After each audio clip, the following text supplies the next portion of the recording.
It's Alfred, Big Nasty Kunwa, Dateline, July 9th, 2015. It is Arbor Day, Constitution Day, not to be confused with Constitutionalist Revolution Day. It's Day of the Employees of the Diplomatic Service.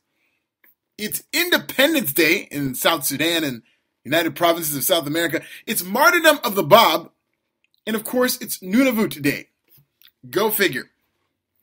Always remember to subscribe to PodNasty on iTunes and YouTube. And listen to PodNasty on SoundCloud and Stitcher.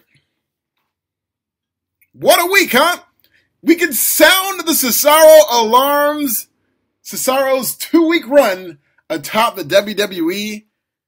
Well, it did continue on Raw. And he did get beat by John Cena in the main event. But you're going to hear it. The Cesaro alarms. The very familiar outcries for Cesaro to be in the main event. Why? Because he could wrestle a good, meaningful match against John Cena? Everybody has good, meaningful matches with John Cena. His entire run as United States champion has been a slew of good matches. Just because Cesaro is one of many people who can have a good match with John Cena, let's not get it twisted. Let's not fall in love. Cesaro is what he is, an elite tag team performer, an average singles performer. The operative word on performer. And if you read Vince McMahon's notes, which we will get into on this show, you will find that performance in storytelling is far more important than wrestling. Cesaro's a very good wrestler. He's going to appeal to the snobs and the artists and the hipsters. Those guys are already watching the product, so they're not really needed in terms of taking WWE to the next level. I'm sorry. I know I'm being harsh, but it's true. Cesaro's good at what he does. He's a good wrestler. That's about it. I mean, he got the chance to talk again. He cut another promo before his match against John Cena, before his rematch. Let me ask you something. Do you remember what he said? Tell me. And this is something you should ask any Cesaro fan who says this guy needs to be in the main event. I can't believe WWE is wasting and all this BS. Ask them. So what did he say before he went to wrestle John Cena? Well, I don't know. Did you see that suplex? Yeah. No, he's got some great moves. What did he say before he wrestled John Cena? Because this isn't even a rhetorical question. I forgot what he said. It was that meaningless. I remember he was fumbling a little bit and it was underwhelming. He seemed uncomfortable on the mic, which is something that, it will never, ever translate into being a star. I don't think you'll ever get over it. And then he wrestled a great match. You saw another very good match between John Cena and Cesaro, but this is Cesaro in a nutshell. He walks up, doesn't look like a star. He does look like a star. He's got the build and all that stuff, but once he gets on the mic, it's like he sucks the air out of a room, and it's like, just get in the ring and wrestle already. Didn't cut a dynamic promo, didn't say anything that riled anybody up. And then once he wrestled, it was great. It was memorable. But nothing he said was memorable. Nothing he said was memorable. He's not a star. Somebody lied. He's got a chopper in the car, so don't make it come alive. Cesaro is just not a big-time main event WWE superstar. And this was the case when he was in ROH. This is the case now. The guy's great in tag team. He's good for a one-off here and there, for a good entertaining match on Raw if it needs to be a wrestling-heavy show. But stop with the whole underutilized stuff. You look at a guy or a woman who says that somebody's underutilized. It's somebody who makes excuses and blames everybody but themselves. Nobody's underutilized in WWE. Nobody. You are what you are. It's capitalism.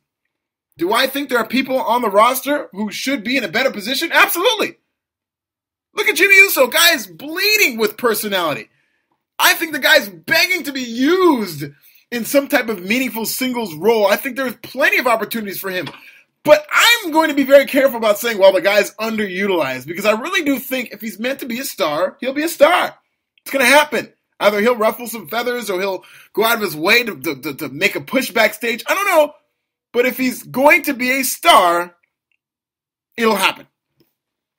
I'm a strong believer in that. Cesaro's had his opportunities by himself, and none of them have worked out. It's not because WWE's got it out for him, and if they do, so what? If it's meant to be, he'll be. But he's not. And fans know he's not. And I know you're going to get all the online rage about how Cesaro needs to be in the main event and all this stuff. Well, if you want him to be in the main event, don't go blaming Vince McMahon as something he said months ago to Steve Austin. Go out there and put your money where your mouth is. Cheer for Cesaro. Chant his name when he's not on camera. Hijack Raw. Show up to the shows early. Bring your Cesaro signs. Shave your head if they get confiscated. Shave your head to be in solidarity with Cesaro. That's what I want these Cesaro fanatics to do. Yeah, they're all over the internet. Where are they in these arenas? If you wanted to be a star, you make the decisions. You're the fans. Fans can change booking. We saw it with Daniel Bryan. So if you really do believe he's a star, act like it. Chant his name. Shave your heads. I want all these Cesaro fans become the cue balls and shave all of your heads and show up to the building bald in support and solidarity for Cesaro. Actually, I'm not really liking where this is going. I don't want you shaving your heads.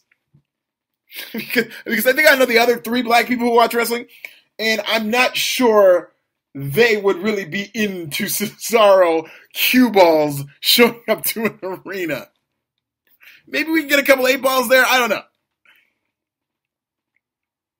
But if it's meant to be, it'll be. I mean, these fans, it's up to you. If you really do think that these matches you're seeing with Cesaro and John Cena, if you want more, demand it.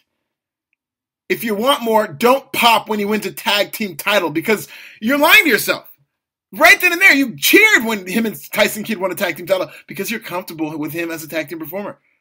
That's where you want him to be because in your heart of hearts, you know that's where his potential lies. And there's nothing wrong with that. He's a good hand. I know it's patronizing to say, and everybody is trained to think that you need to grab the brass ring, quote unquote. But fact of the matter is some guys are just better at some things than others.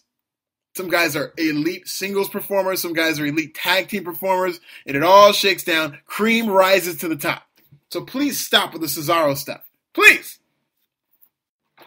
WWE's Japan show was, I thought it was good. Thought it was a fun little show. Not too much storyline development. It was really good to see WWE in front of a different crowd than we traditionally see them and how the fans reacted.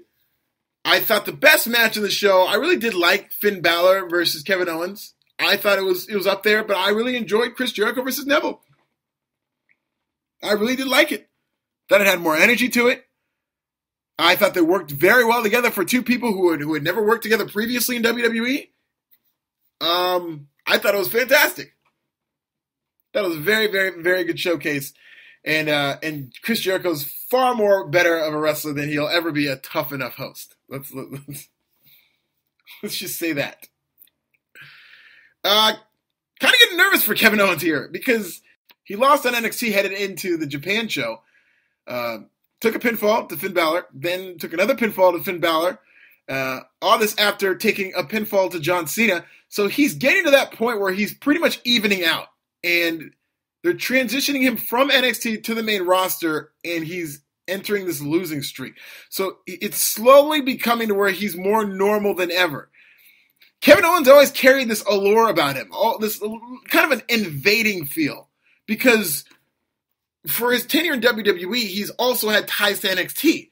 And he's not just going to NXT to punch a clock. Like, he's still making enemies in NXT. He's still ruffling feathers. He still has everybody hating him there. But then he goes on the WWE main roster and he makes enemies there. So he's this, like, floating heel. And it always made him seem like a larger-than-life villain. But with his recent losses and now that he's lost the NXT title, and really there's no reason for him to keep going there, he's eventually going to full-time or fully transition to the WWE roster. And if he continues to lose to John Cena, and especially if he doesn't win the United States Championship, he's not going to be as dynamic and appealing as he once was. And I do think WWE has lightning in a bottle with him right now. Even with the losses, they protect him. He cuts great promos. His matches with Cena are so good that, yes, he did lose, but we're talking about the match more than we're talking about his loss. So that's good, but if he keeps losing, people will be trained to treat him like a blowhard. You do realize that if he keeps losing, people will just say, oh, it's Kevin Owens. He talks a big game, but he's eventually going to just do the job. Nothing to worry about. I think now's the time to put the United States Championship on Kevin Owens, not only because he needs to get out of this funk, but because John Cena seems like he's taken this title as far as it can go. And I've said it time and time again, I'm entertained by the U.S. Open challenges. I really am. I look forward to seeing who's going to come through that curtain. As far as adding value to that title, no. That's John Cena's title. The only value it has is the fact that it's on John Cena. They haven't done anything to create this division to where a bunch of hungry competitors want the title. You don't know who the top 5 contenders for the U.S. title are. It's a revolving door of anybody who can win that title. It's presented as one time the cast of Entourage showed up, seemingly as if they had answered John Cena's challenge, and his response was, "Whoa, I'm opening this up to anybody, so which one of you Entourage guys wants a shot at this title?" That tells you everything you need to know about the value of the United States Championship. If you're on Entourage, if you're an extra on Entourage, you can challenge for that title. If you have an EP credit and you never showed up once to the show, you can challenge for that title. It's a fun exhibition, but it's time for it to actually become a championship with a division. And now that you've had Cesaro challenge for it a couple of times, I like the fact that he didn't win the week before, but then the next week he came out and said, "Hey, wait a minute, I was screwed, and I almost beat John Cena, and I won another match." That's great. That's what they didn't do with Neville. Neville was on his way to beating Cena, and when Kevin Owens interrupted, the next week, Neville didn't care. That hurts the value of the title. But what they did this week, well, now Cesaro he's there. Even though he did lose clean to John Cena, he's right there as somebody who potentially could be a contender for the title. And if Kevin Owens wins it, there's a built-in feud with Cesaro. Yes, it will be a mid-card built-in feud with Cesaro. I have no problem with that. That's how you add value to a title. John Cena's taken the title as far as it can go. He's defending it less frequently. He only defended it a couple of times last month before he was doing it every single week.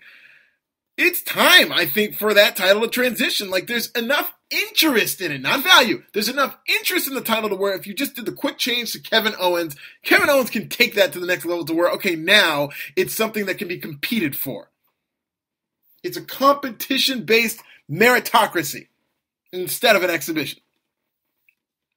I mean, come on, did you actually ever think that anybody was going to beat John Cena for that title? The only time you think he's going to lose it, or you're really getting into it like this might be it, is during the pay-per-views that are announced weeks beforehand. And that's another thing that hurts the U.S. title, is that he announces his opponents, well, I'm going to face this guy at the pay-per-view. But then he's doing this U.S. Open Challenge. He's not going to lose the title. He's got a match. He's got to defend that thing. I, for the life of me, can't understand how anybody could defend Tough Enough, because that show just continues to be awful. That live to tape thing, WWE is in over its head with the production of Tough Enough. There's no need to overproduce it, but to go from the studio to the pre-tape segments, to having to ask contestants questions on the fly, to having judges sitting in a ring, that format is clearly too much for WWE. It's too much for the viewers. It really is jarring to watch, but you see WWE struggle to produce this show. I mean, when Daria was eliminated, there's no music playing. It was really awkward shock. And don't tell me it was for effect. It was just, she was eliminated. They didn't play any of the music.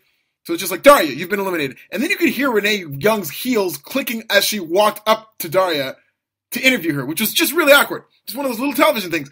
And afterwards, when the interview was over, you could see this cameraman running to get off screen. And just miscues like that were the essence of what Tough Enough has been. This just very clumsy, overproduced, unnecessarily glitzy show. It's supposed to be gritty. Less is more. Tough.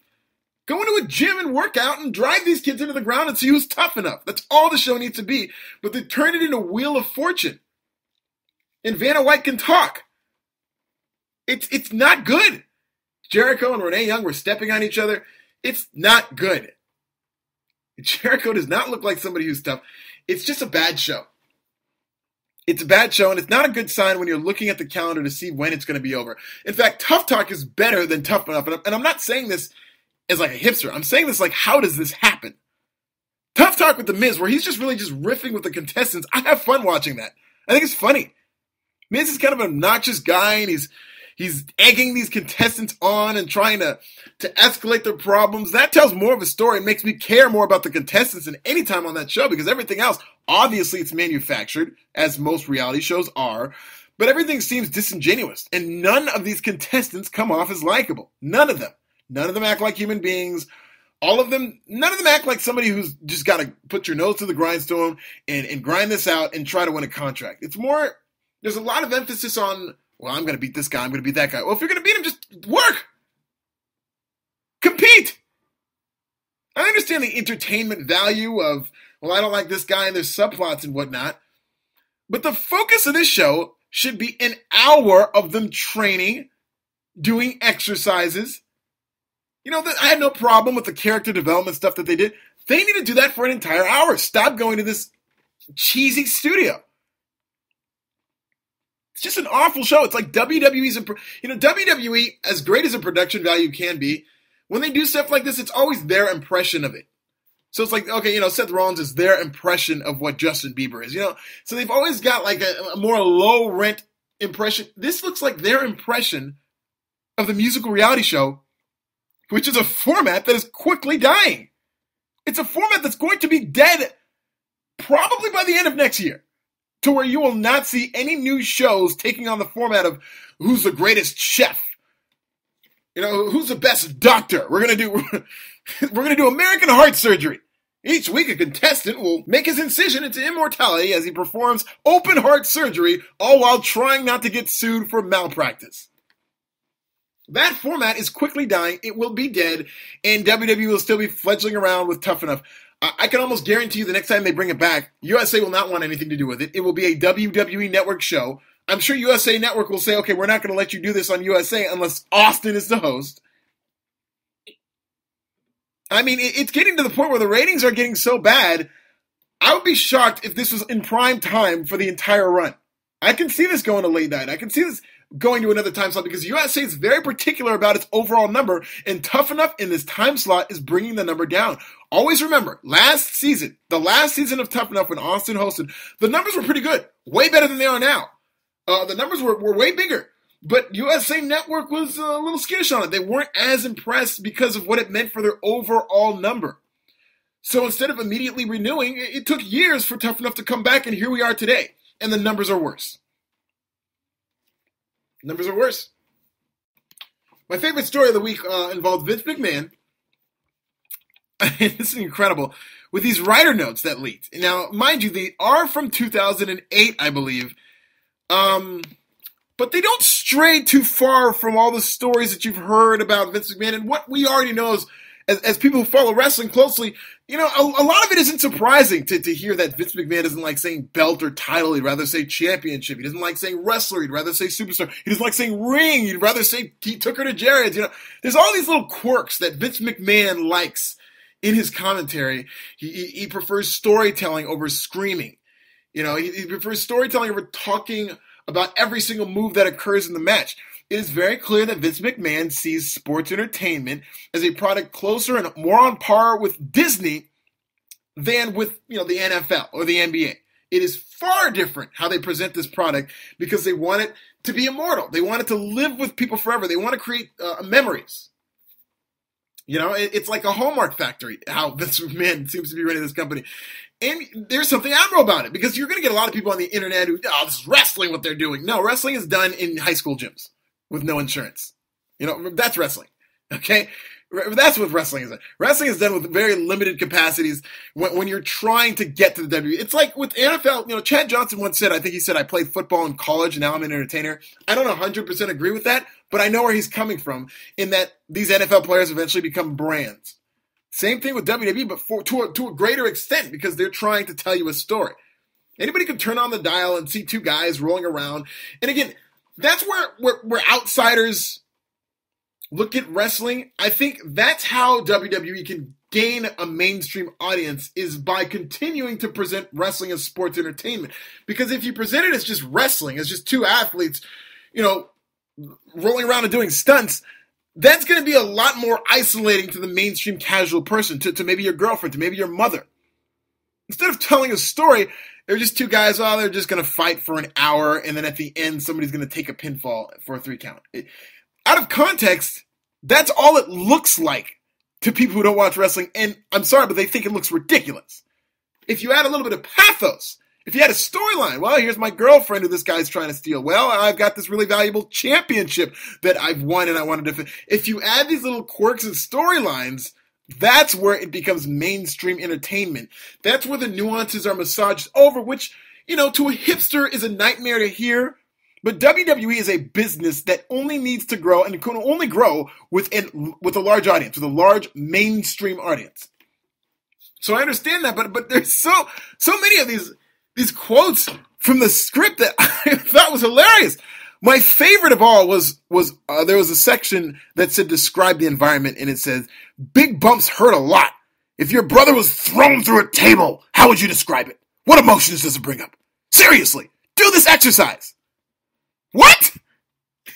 I hope by do this exercise he means describe what emotions go through you when you think about your brother going through a table. I hope what he means isn't throw your brother through a table and then what do you feel? What do you feel as the paramedics are coming to rush him to Kaiser Permanente? What do you feel as you're giving the statement to the policeman in the precinct hoping to avoid assault and battery charges? What does that feel like? It was just, but it's very insightful. I thought a lot of it, I wasn't really shocked by any of the stuff that I read. I thought it was very insightful to see how Vince McMahon views sports entertainment over professional wrestling and how he values sports entertainment over professional wrestling. I really liked all the attention to detail. None of this surprised me in that Vince McMahon pays attention to everything. Down to when the bumper is shown of two guys who are going to be facing off, he tells his announcers, don't be lazy. Don't just say it's going to be John Cena versus Randy Orton. Say it's going to be rivals John Cena and Randy Orton reprising a historic rivalry coming up next. Stuff like that I thought was very, very insightful, and I completely understood where he was coming from.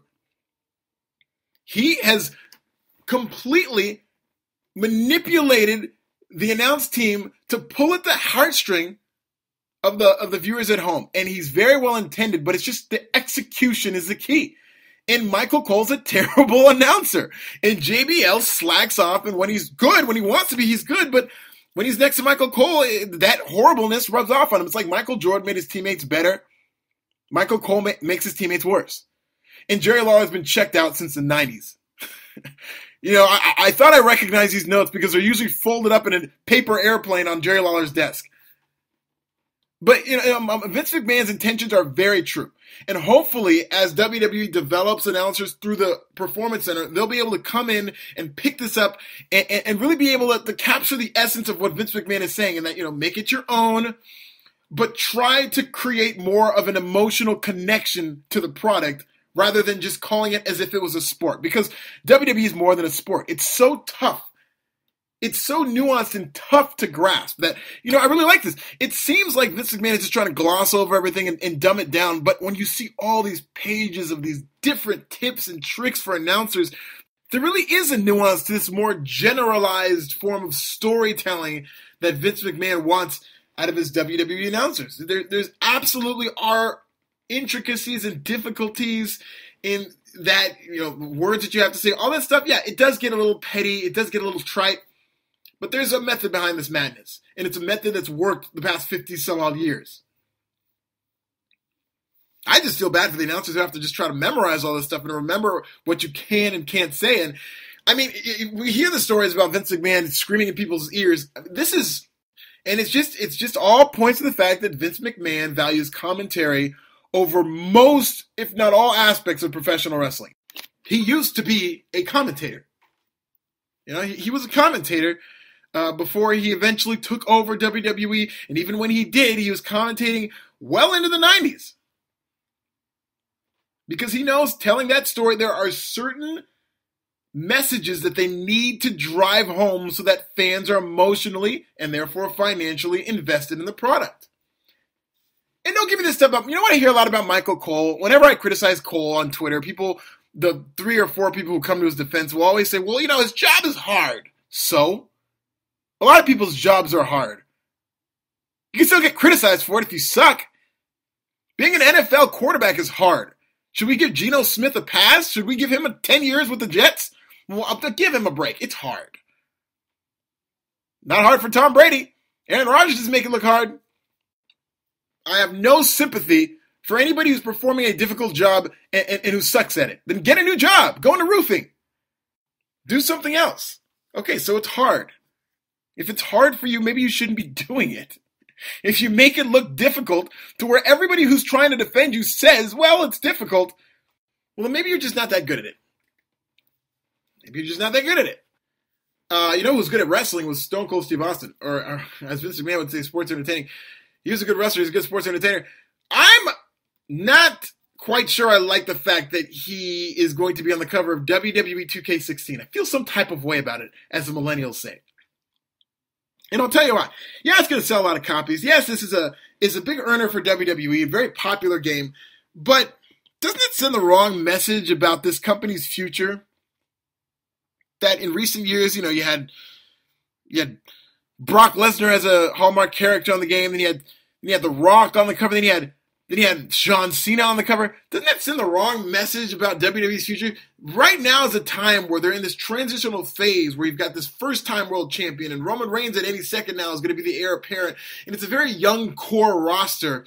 Shouldn't they be the focus of a big earning game, of a high-profile game like WWE 2016?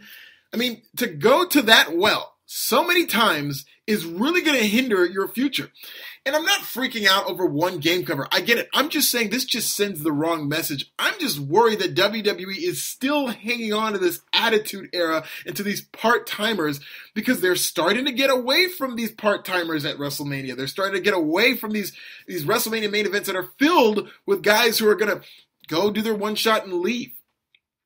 But now we're getting into WrestleMania 32, which it's going to be in Texas in the largest stadium ever. It's looking to have the largest attendance figure ever, and I know WWE is probably going to pull that trigger on part-timers in the main event.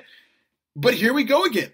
Here we go again with WWE relying on its past for its key aspects. Sometimes one of these days, whether it's a WrestleMania, whether it's a video game cover, you're just going to need to take the bullet. Okay, we're not going to sell as many copies with Roman Reigns on the cover, but this is sending a message that this is our star of the future. This is a guy you need to pay attention to. Worst case scenario, okay, no, maybe they don't buy the video game, but they say, who is this guy?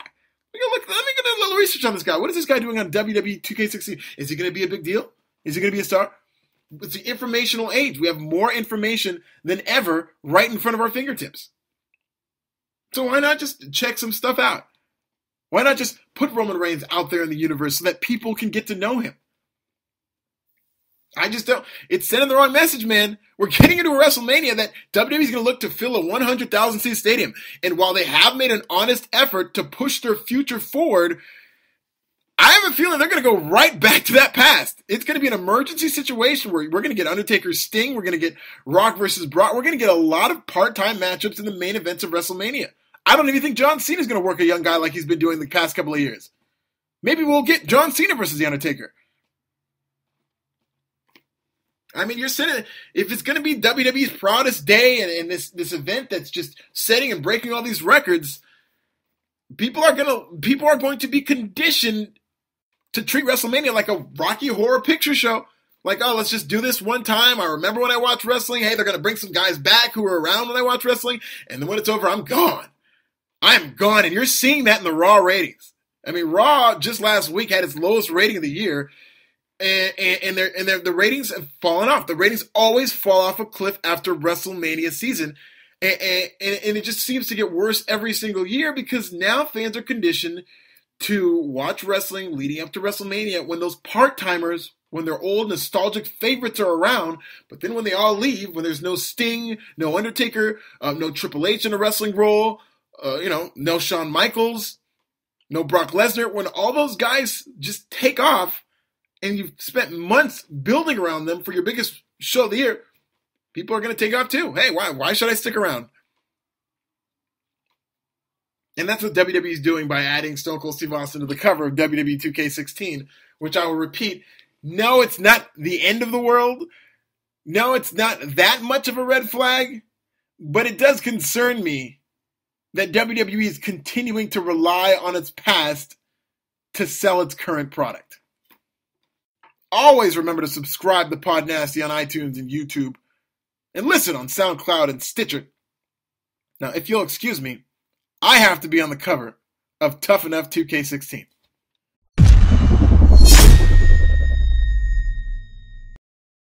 Last October, I said John Cena was the most generous WWE top star of all time, and some of you politely and eloquently disagreed with me. But fast forward to Elimination Chamber where he lost to a developmental champion in his first WWE match, and I'm happy to report I'm right.